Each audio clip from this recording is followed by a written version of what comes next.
ಮೊದಲೆಲ್ಲ IPLನಲ್ಲಿ 180+ ರನ್ಸ್ ಇತ್ತು ಅಂದ್ರೆ ಚೇಸಿಂಗ್ ತಂಡಕ್ಕೆ ಮೋಸ್ಟ್ ಡಿಫಿಕಲ್ಟ್ ಅನಿಸ್ತಾ ಇತ್ತು, ಬಿಗ್ ಟಾರ್ಗೆಟ್ ಅನಿಸ್ತಾ ಇತ್ತು. ಆದರೆ ಈಗ 200+ ಟಾರ್ಗೆಟ್ ಲೆಕ್ಕಕ್ಕೆ ಇಲ್ಲ.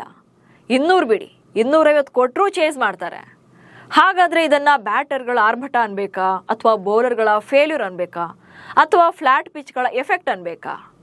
ಮಿಡಲ್ ಆಫ್ ದಿ ಟೂರ್ನಮೆಂಟ್ನಲ್ಲೇ ಈ ಆವೃತ್ತಿ ದಾಖಲೆ ಬರೆದಿದೆ. ಬ್ಯಾಟರ್ಗಳು ಧೂಳೆಬ್ಬಿಸ್ತಾ ಇರೋದು ಒಂದ್ ಕಡೆ ವಾವ್ ಅನಿಸ್ತಾ ಇದ್ರಿ, ಭಾರತ ತಂಡಕ್ಕೆ ವಿದೇಶಗಳಲ್ಲಿ ಬ್ಯಾಕ್ ಫೈರ್ ಆಗುವಂತ ಭಯ ಕೂಡ ಇದೆ. ಸೊ ಯಾಕೆ ಅನ್ನೋದನ್ನ ಈ ವಿಡಿಯೋದಲ್ಲಿ ಹೇಳ್ತೇನೆ. ಹಾಗೆ ಈ ಸೀಸನ್ ಅಲ್ಲಿ 200ಕ್ಕೂ ಹೆಚ್ಚು ರನ್ಗಳನ್ನ ಕೊಟ್ಟು ಸೋತಿರುವಂತಹ ತಂಡಗಳು ಹಾಗೆ ಬೌಲರ್ಗಳು ಸೈಡ್ ಲೈನ್ ಆದ್ರ ಅನ್ನೋ ಬಗ್ಗೆ ಈ ವಿಡಿಯೋದಲ್ಲಿ ಹೇಳ್ತೇನೆ. ನಾನು ಶಾಂತ, ನೀವು ಸುದ್ದಿಯಾನದ ಸಬ್ಸ್ಕ್ರೈಬರ್ ಆಗೋದಿಕ್ಕೆ ಮರಿಬೇಡಿ. 19ನೇ ಸೀಸನ್ IPL ಸದ್ಯ ರಣರೋಚಕ ಘಟ್ಟದಲ್ಲಿದೆ. ರಿವೆಂಜ್ ಮ್ಯಾಚ್ಗಳು ಸ್ಟಾರ್ಟ್ ಆಗಿದ್ದು ಇನ್ನೇನಿದ್ರು ಪ್ಲೇ ಆಫ್ ಟಾರ್ಗೆಟ್ ಇಟ್ಕೊಂಡೇ ಪಂದ್ಯಗಳನ್ನ ಆಡ್ತಾರೆ. ಪ್ರತಿದಿನ ಪಾಯಿಂಟ್ಸ್ ಟೇಬಲ್ನಲ್ಲಿ ವೇರಿಯೇಷನ್ಸ್ ಕೂಡ ಇದ್ದೇ ಇರುತ್ತೆ. ಆದರೆ ಇಲ್ಲಿ ಗಮನಿಸಲೇಬೇಕಾದಂಥ ಒಂದು ವಿಚಾರ ಅಂದರೆ ಈ ಸೀಸನ್ ಒಂಥರ ಬ್ಯಾಟರ್ ಫ್ರೆಂಡ್ಲಿ ಸೀಸನ್ ಆಗಿಬಿಟ್ಟಿದೆ. ಪಂದ್ಯದಿಂದ ಪಂದ್ಯಕ್ಕೆ ರನ್ ಸುನಾಮಿ ಎಬ್ಬಿಸ್ತಿದ್ದಾರೆ. 6, 4ಗಳ ಸುರಿಮಳೆಯಾಗ್ತಾ ಇದೆ. ಅದೆಲ್ಲಕ್ಕಿಂತ ಹೆಚ್ಚಾಗಿ 150, 160 ರನ್ಗಳು ಬಂದ್ರಂತೂ ಬೋರಿಂಗ್ ಎನ್ನುವಂಥ ಫೀಲ್ ಕೊಡ್ತಾ ಇದೆ. ಅದಕ್ಕೆ ಕಾರಣ ಕೆಲ ಬ್ಯಾಟರ್ಗಳ ಅಗ್ರೆಸಿವ್ ಬ್ಯಾಟಿಂಗ್ ಕೂಡ ಇರ್ಬೋದು. ಬಟ್ ಟಾರ್ಗೆಟ್ ಚೇಸಿಂಗ್ ಅಂತ ಬಂದಾಗ IPL ಅನ್ನೋ ಲೀಗ್ ಬೇರೆಯದ್ದೇ ಸ್ವರೂಪ ಪಡ್ಕೊಳ್ತಿದೆ. 38 ಮ್ಯಾಚ್, 18 ಸಲ 200+ ಟಾರ್ಗೆಟ್, 8 ತಂಡಗಳ ಚೇಸಿಂಗ್. ಏಪ್ರಿಲ್ 26ರ ವೇಳೆಗೆ IPLನಲ್ಲಿ 38 ಪಂದ್ಯಗಳು ಕಂಪ್ಲೀಟ್ ಆಗಿವೆ. ಬಟ್ ವಿಷಯ ಅಂದರೆ ಈ 38 ಪಂದ್ಯಗಳಲ್ಲಿ 200+ ರನ್ಗಳ ಟಾರ್ಗೆಟ್ ಹೈಯೆಸ್ಟ್ ಇದೆ. ಅಂದರೆ ಫಸ್ಟ್ ಬ್ಯಾಟಿಂಗ್ ಮಾಡಿದ ತಂಡಗಳು 200+ ರನ್ಗಳನ್ನ ಸ್ಕೋರ್ ಮಾಡ್ತಿದ್ದಾರೆ. ಆ್ಯಂಡ್ 18 ಪಂದ್ಯಗಳಲ್ಲಿ ಮೊದಲು ಬ್ಯಾಟಿಂಗ್ ಮಾಡಿದ ತಂಡ 200+ ರನ್ಗಳನ್ನ ಕಲೆ ಹಾಕಿದೆ.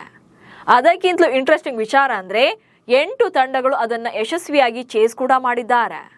ನೀವು 200ಕ್ಕಿಂತ ಜಾಸ್ತಿ ಹೊಡೆದ್ರೂ ಕೂಡ ಅದನ್ನು ನಾವು ಬೀಟ್ ಮಾಡ್ತೀವಿ ಅಂತ ಗೆದ್ದು ತೋರಿಸಿದ್ದಾರೆ. ಸೊ ಈ ಹೈಯೆಸ್ಟ್ ಚೇಸಿಂಗ್ನಲ್ಲಿ RCB ಕಡ 3 ಸಲ ಚೇಸ್ ಮಾಡಿ ಗೆದ್ದಿದೆ. ಆ್ಯಂಡ್ ಇದೇ ಸೀಸನಲ್ಲಿ ಆಲ್ರೆಡಿ ಹೈಯೆಸ್ಟ್ ಎವರ್ ಚೇಸ್ ಕೂಡ ಆಗಿದೆ. ಕಳೆದ ಶನಿವಾರ ಪಂಜಾಬ್ ವರ್ಸಸ್ ಡೆಲ್ಲಿ ಮ್ಯಾಚಲ್ಲಿ ಆಗಿತ್ತಿತು. ಫಸ್ಟ್ ಬ್ಯಾಟಿಂಗ್ ಮಾಡಿದಂಥ ಡೆಲ್ಲಿ ತಂಡ 20 ಓವರ್ಗಳಲ್ಲಿ KL ರಾಹುಲ್ ಅವರ 152 ರನ್ಗಳ ನೆರವಿನಿಂದ 264 ರನ್ಗಳನ್ನ ಕಲೆ ಹಾಕ್ತಾರೆ. ಸೊ ಈ ಟಾರ್ಗೆಟ್ ಅನ್ನ ಬೆನ್ನತ್ತಿದಂಥ ಪಂಜಾಬ್ ತಂಡ 18.5 ಓವರ್ಗಳಲ್ಲಿ 4 ವಿಕೆಟ್ ನಷ್ಟಕ್ಕೆ 265 ರನ್ಗಳನ್ನ ಗಳಿಸೋ ಮೂಲಕ ಇನ್ನೂ 7 ಎಸೆತಗಳು ಬಾಕಿ ಇದ್ದಾಗಲೇ ಗೆದ್ದು ಬೀಗ್ತಾರೆ. ಸೊ ಅಲ್ಲಿಗೆ ಇನ್ನೂ 20 ಎಕ್ಸ್ಟ್ರಾ ರನ್ಸ್ ಇದ್ರೂ ಕೂಡ ನಾವು ಹೊಡಿತಾ ಇದ್ವಿ ಅನ್ನುವಂಥ ಮೈಂಡ್ ಸೆಟ್ನಲ್ಲಿ ಆಡ್ತಾರೆ. ಅಷ್ಟಕ್ಕೂ IPL ಆರಂಭವಾದ ಮೊದಲ 15 ಸೀಸನ್ಗಳದ್ದೇ ಬೇರೆ ಲೆಕ್ಕ ಇದ್ರೆ ಈ ಸೀಸನ್ದೇ ಮತ್ತೊಂದು ಲೆಕ್ಕ ಆಗಿದೆ. ಅದು ಹೇಗೆ ಅನ್ನೋದನ್ನು ಕೂಡ ಹೇಳ್ತೇನೆ ನೋಡಿ. ಸೊ ಇಲ್ಲಿ 200+ ಟಾರ್ಗೆಟ್ ಅಂತ ಬಂದಾಗ 2008ರಿಂದ 2022ವರೆಗೆ ಅಂದರೆ ಟೋಟಲ್ ಆಗಿ ಮೊದಲ 15 ಸೀಸನ್ಗಳಲ್ಲಿ 2008ರಿಂದ 2022ರವರೆಗೆ 15 ಬಾರಿ, ಸೊ 15 ಸೀಸನ್ಗಳಲ್ಲಿ 15 ಬಾರಿ 200+ ಟಾರ್ಗೆಟ್ ಅನ್ನ ಚೇಸ್ ಮಾಡಿದ್ದಾರೆ. ಸೊ ಅದರಲ್ಲಿ 5 ವರ್ಷಗಳಲ್ಲಿ ಯಾವುದೇ ತಂಡ 200+ ಸ್ಕೋರ್ ಅನ್ನ ಟಾರ್ಗೆಟ್ ಅನ್ನ ಚೇಸ್ ಮಾಡಿದ ದಾಖಲೆಯೇ ಇರಲಿಲ್ಲ. ಸೊ 5 ವರ್ಷಗಳು 0 ಇತ್ತು. ಬಟ್ ಈ 15 ವರ್ಷ ಸೇರಿ ಟೋಟಲ್ ಆಗಿ ಬಂದಿದ್ದೆ 15 ಸಲ 200+ ಚೇಸಿಂಗ್. ಆದರೆ 2023ರಲ್ಲಿ ಈ ನಸೀಬು ಬದಲಾಗ್ತಾ ಹೋಗುತ್ತೆ. ಅಂದರೆ 200+ ಟಾರ್ಗೆಟ್ಗಳಲ್ಲೂ ಕೂಡ ಡಾಮಿನೇಟಿಂಗ್ ಪರ್ಫಾರ್ಮೆನ್ಸ್ ಸ್ಟಾರ್ಟ್ ಆಗುತ್ತೆ. ಸೊ 2023ರಲ್ಲಿ 8 ಬಾರಿ ಬರುತ್ತೆ. ಸೊ 8 ಸಲ ಆ ಸೀಸನ್ನಲ್ಲಿ ಆಲ್ರೆಡಿ ಹೈಯೆಸ್ಟ್ ಅಂದರೆ 200+ ಸ್ಕೋರ್ಗಳನ್ನು ಟಾರ್ಗೆಟನ್ನು ಚೇಸ್ ಮಾಡ್ತಾರೆ. ಆನಂತರ 2024ರಲ್ಲಿ 6 ಸಲ ಈ ದಾಖಲೆ ಬರುತ್ತೆ. ಇನ್ನು 2025 ಅಂದರೆ ಕಳೆದ ವರ್ಷ 9 ಸಲ 200+ ರನ್ಗಳ ಟಾರ್ಗೆಟ್ ಅನ್ನು ಯಶಸ್ವಿಯಾಗಿ ಚೇಸ್ ಮಾಡ್ತವೆ 9 ತಂಡಗಳು. ಆದರೆ ಈಗ 2026ರಲ್ಲಿ ಮಿಡಲ್ ಆಫ್ ದಿ ಟೂರ್ನಮೆಂಟ್ನಲ್ಲಿ 8 ತಂಡಗಳು ಈ ಸೀಸನ್ನಲ್ಲಿ ಆಲ್ರೆಡಿ 200+ ಟಾರ್ಗೆಟ್ ಅನ್ನ ವಿನ್ ಆಗಿವೆ. ಸೊ ಈ ಸೀಸನ್ನಲ್ಲಿ ನಾವಿನ್ನೂ ಕೂಡ ಮಿಡಲ್ ಆಫ್ ದಿ ಟೂರ್ನಮೆಂಟ್ನಲ್ಲೇ ಇದ್ದೀವಿ. ಆಲ್ರೆಡಿ 8 ಬಾರಿ ಯಶಸ್ವಿಯಾಗಿ 200+ ಸ್ಕೋರ್ಗಳನ್ನು ಚೇಸ್ ಮಾಡಿದ್ದಾರೆ. ಸೊ ಇನ್ನೂ ಅರ್ಧಕ್ಕರ್ಧ ಪಂದ್ಯಗಳಿವೆ. ನೆಕ್ಸ್ಟ್ ಇನ್ನೂ ಅಗ್ರೆಸಿವ್ ಆಗಿ ಬ್ಯಾಟಿಂಗ್ ಮಾಡ್ತಾರೆ. ಹೀಗಾಗಿ ಈ ಸಲ ಎಷ್ಟೇ ಬಿಗ್ ಟಾರ್ಗೆಟ್ ಅನ್ಕೊಂಡ್ರೂ ಕೂಡ ಅದನ್ನು ಡಿಫೆಂಡ್ ಮಾಡಿಕೊಳ್ಳೋದು ಅಷ್ಟೇ ಈಸಿ ಇಲ್ವೇ ಇಲ್ಲ. ಹೌದು, ಈ ಹೈ ಸ್ಕೋರ್ ಮ್ಯಾಚ್ ನೋಡಿ ಅಭಿಮಾನಿಗಳೇನೋ ಎಂಜಾಯ್ ಮಾಡ್ತಿದ್ದಾರೆ. ಆದರೆ ಇದರ ಎಫೆಕ್ಟ್ ಬರೀ ಪಾಸಿಟಿವ್ ಅಷ್ಟೇ ಅಲ್ಲ, ನೆಗೆಟಿವ್ ಕೂಡ ಇದೆ. ಸೊ ಇದೇ ಕಾರಣಕ್ಕೆ RCBಯ ಮಾಜಿ ಆಟಗಾರ ಜೊತೆಗೆ ಪ್ರಸ್ತುತ ಮೆಂಟರ್ ಆಗಿರುವಂಥ ದಿನೇಶ್ ಕಾರ್ತಿಕ್ ಇನ್ಹ್ಯೂಮನ್ ಬ್ಯಾಟಿಂಗ್ ಅಂದರೆ ಅಮಾನವೀಯ ಬ್ಯಾಟಿಂಗ್ ಶೈಲಿ ಎಂದಿದ್ದಾರೆ. ಹಾಗೆ ಈಗಿನ ಪಂದ್ಯಗಳಲ್ಲಿ 220 ರನ್ಗಳನ್ನು ಕಲೆ ಹಾಕಿದ್ರೆ 180 ರನ್ಗಳಿಗೆ ಸಮ ಅನ್ನೋ ಮೂಲಕ ಬ್ಯಾಟಿಂಗ್ ಸ್ಟೈಲ್ ಬಗ್ಗೆ ಮಾತನಾಡಿದ್ದಾರೆ. ಅಷ್ಟಕ್ಕೂ ಬ್ಯಾಟಿಂಗ್ ಅಬ್ಬರದಿಂದ ಆಗ್ತಾ ಇರುವಂತ ಎಫೆಕ್ಟ್ಗಳು ಏನೆಲ್ಲ ಅನ್ನೋದನ್ನು ಕೂಡ ಹೇಳ್ತಾ ಹೋಗ್ತೇನೆ ನೋಡಿ. ಸೊ ಮೊದಲನೇದಾಗಿ IPL ನಲ್ಲಿ ಇಂಥದ್ದೊಂದು ಬಿಗ್ ಸ್ಕೋರ್ ಬರಲಿಕ್ಕೆ ಅಥವಾ ಬ್ಯಾಟರ್ಗಳ ಅಬ್ಬರಕ್ಕೆ ಪ್ರಮುಖ ಕಾರಣವೇ IPL ನಲ್ಲಿ ಫ್ಲಾಟ್ ಪಿಚ್ಗಳನ್ನು ನಿರ್ಮಾಣ ಮಾಡ್ತಾ ಇರೋದು. ಸೊ ಈ ರೋರ್ ಪಿಚ್ಗಳಂತ ಏನಿರ್ತೀಯಲ್ಲ, ಈ ಪಿಚ್ಗಳಲ್ಲಿ ಸೊ ನೀವೆಷ್ಟೇ ಫಾಸ್ಟ್ ಆಗಿ ಬಾಲ್ ಬಂದರೂ ಅದನ್ನಷ್ಟೇ ಈಸಿಯಾಗಿ ಕನ್ವರ್ಟ್ ಮಾಡಿ ಬ್ಯಾಟರ್ಗಳು ಆಡ್ತಾ ಇದ್ದಾರೆ. ಸೊ ಇಲ್ಲಿ ಫ್ಲಾಟ್ ಪಿಚ್ಗಳು ಇದಕ್ಕೆಲ್ಲ ಮೇನ್ ಎಕ್ಸಾಂಪಲ್ ಆಗ್ತಿರೋದು. ಅದರಲ್ಲದೆ ಬ್ಯಾಟರ್ ಫ್ರೆಂಡ್ಲಿ ಪಿಚ್ಗಳನ್ನೇ ಮಾಡ್ತಾ ಇದ್ದಾರೆ. ಜೊತೆಗೆ ಬ್ಯಾಟರ್ಗಳ ಅಬ್ಬರದಿಂದ IPL ಕ್ರೇಜ್ ಜಾಸ್ತಿ ಆಗಲಿ ಅಂತೇಳಿ BCCI ನಿರ್ಧಾರವನ್ನ ಮಾಡಿರಬಹುದು.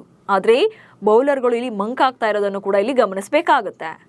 ಸೊ ಇಲ್ಲಿ 6-4ಗಳೇ ಹೆಚ್ಚಿರೋದ್ರಿಂದ ಬೌಲರ್ಗಳ ಕಾನ್ಫಿಡೆನ್ಸ್ಗೆ ಎಫೆಕ್ಟ್ ಆಗ್ತಾ ಇದೆ.